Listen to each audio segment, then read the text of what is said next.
Assalamualaikum Ustaz, saya ada soalan. Bagaimana harta boleh jadi fitnah ataupun ujian untuk kita? Baik. Bismillahirrahmanirrahim. Terima kasih Nah, terkejut saya tadi.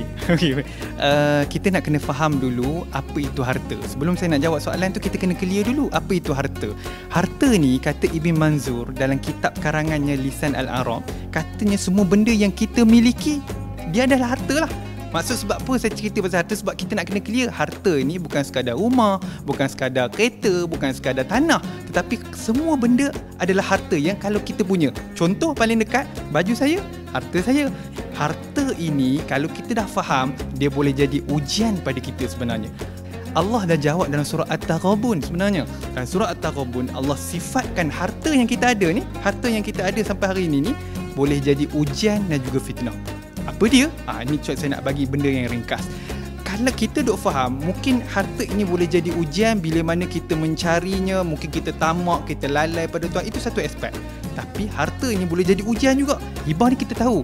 Hibah ni waktu bila dia kita buat waktu kita hidup dan berkuat kuasa waktu hidup. Wasiat ni kita buat waktu kita hidup tapi berkuat kuasa selepas mati.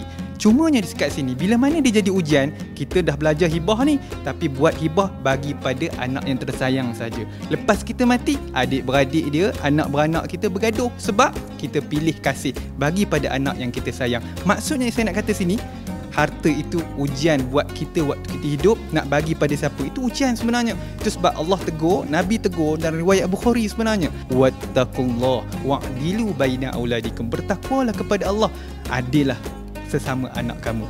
Maksud kat sini, waktu kita hidup nak buat hibah tak ada masalah, nak buat wasiat tak ada masalah. Cumanya kita kena pandai urus bagaimana nak guna, waktu bila nak guna, kena tengok situasinya agar harta yang kita ada tu, kita punya tu, tidak jadi fitnah, tidak jadi ujian buat diri kita ataupun waktu kita mati nanti. Soalnya dekat sini, bagaimana kita mengurus harta kita waktu kita hidup.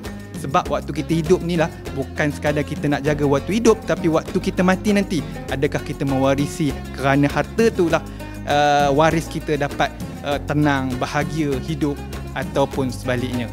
Jadi, wang tidak patuh syariah, harta yang dijumpai, boleh jumpa dengan kita, Majlis Agama Islam Negeri Sembilan, urus bersama kami. InsyaAllah kami jamin kita akan urus A sampai Z dengan kadar yang berpatutan. Untuk siapa? Untuk kita semua, rakyat, khususnya di Negeri Sembilan ataupun di luar Negeri Sembilan.